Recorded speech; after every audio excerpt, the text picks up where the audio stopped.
New York City's socialist mayor Bill de Blasio has been caught using a state-of-the-art $3 million counter-terrorism aircraft purchased by the New York Police Department last year for $3 million to transport him home from personal vacations. For a far-left Democrat gunning for the presidency, New York Mayor Bill de Blasio sure has his priorities in order. The same mayor who couldn't be bothered to stick around his own city last year when a police officer was murdered because he wanted to attend a protest in Europe decided to interrupt an international vacation to return to New York for a ceremony to name a street after the fallen hero, and to do it, he drafted the use of a high-tech $3 million aircraft that's supposed to be deployed as part of the New York City Police Department's arsenal against terror. Western Journal reports, sure. It seems hypocritical for a man who pretends to believe in equality to be availing himself of a luxury ordinary people could never dream of. He can use a plane no one else has,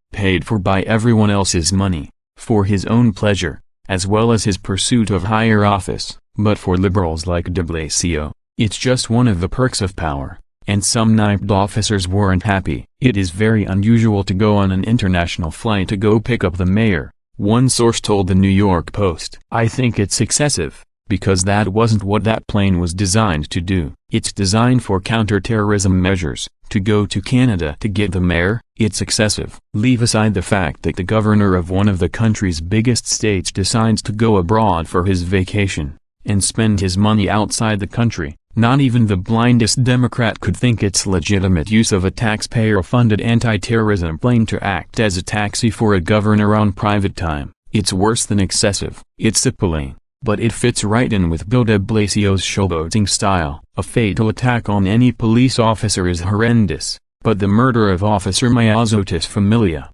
she was promoted to detective posthumously, was particularly heinous. The mother of three, who also cared for her aging mother, was ambushed as she sat in an unmanned vehicle in the early hours of July 5, 2017. Her only crime to the deranged killer who targeted her, was being a cop. The fact that she was also black obviously meant nothing to the man who killed her, even though the crime was fueled in part by her killer's lethal hatred for police, like the kind generated by the Black Lives Matter movement. Police is FTS, and this ain't no gimmick, the killer, Alexander Bonds, wrote on a Facebook post in September 2016, according to the post, that's where your taxpayer money be going, to pay off your own people being murdered. NS ain't taking it no more, Mr. Officer. Familia's death apparently didn't mean much to de Blasio either, since he decided to fly off to Germany to protest at the Group of 20 Summit of Industrialized Nations in Hamburg. That fit the kind of profile the mayor wants to build for his widely expected run for the Democrat nomination in 2020. He's expected to be competing with other New Yorkers,